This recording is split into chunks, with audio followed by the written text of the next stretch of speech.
In this video, I want to discuss limb alignment. So in the middle of this picture right here, that's a neutral aligned knee. You can see everything looks straight. That's a straight leg on both sides.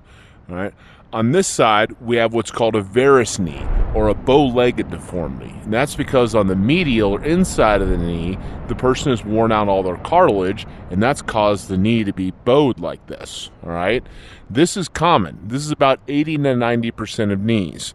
The other type of arthritis is valgus arthritis, and that's where you've worn out the outside of your knee and you become knock-kneed, all right? This is a less common form of arthritis. It's somewhere between 10 and 20%. Really, we don't consider people to be neutral alignment. Everyone has a little bit of arthritis, more arthritis on the inside or their outside of their knee. It may be a minimal deformity. It could be 1 degree or 2 degrees, and some people have really bad disease. They've got 5, 10, 20, 30, 40 degrees. When you start getting up at high degree deformities, those people a lot of times are in wheelchairs because their knee arthritis has gotten so bad. So let's look here, okay? If we're going to understand knee alignment, we have to understand the axis of the leg. And there's two different axes. There's a mechanical axis and an anatomic axis. The anatomic axis is simply the axis of the bone. So let's look at the tibia, because it's the most simple to understand. Typically, the tibia is a straight bone. So the anatomic axis, which is the shaft of the tibia, is the same thing as the mechanical axis. And mechanical axis is just the way that the weight shifts throughout the bone. If you look at the femur, though, it's different, okay? Because you can see the femoral shaft, and then you've got the head, which kind of offsets it.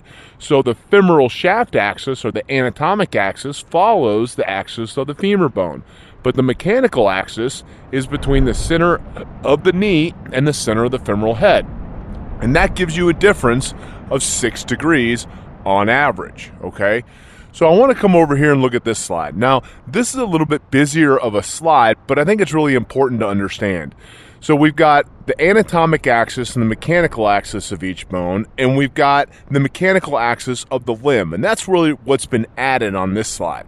So if you look at the neutral alignment model here on the left, what you're going to see is the tibia, all of these lines line up. They're all parallel. But on the femur, as we notice, the anatomic, the blue line, is different than the green line, which is the mechanical, and that's 6 degrees. And then the red line is the mechanical axis of the limb, which goes from the center of the ankle all the way up to the center of the hip.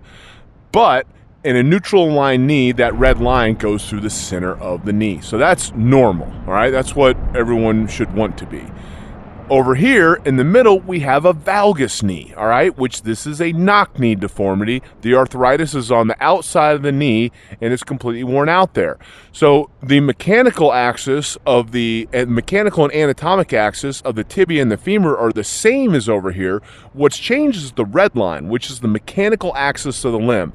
Because if you draw it from the center of the hip to the center of the ankle, it lies outside of the knee joint.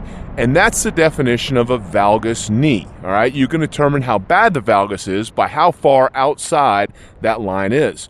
Conversely, when we have a varus knee here, and again, varus means it's worn the inside of the knee away, and you have a bow-legged deformity, the mechanical and the anatomic axis of the femur and tibia have again remained the same. What has changed is the mechanical axis of the limb, and the red line lies on the inside of the knee joint. And that's the definition of a varus knee, all right? So varus, bow-legged, valgus, knock-kneed, okay? The last thing we need to consider is rotation, okay?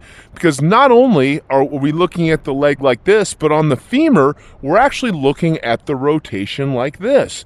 And if you externally or internally rotate the femur, it will not only change the ligament balance, as we'll see later, but it will also change the way that the patella tracks. So it's really important to know what your femur rotation is.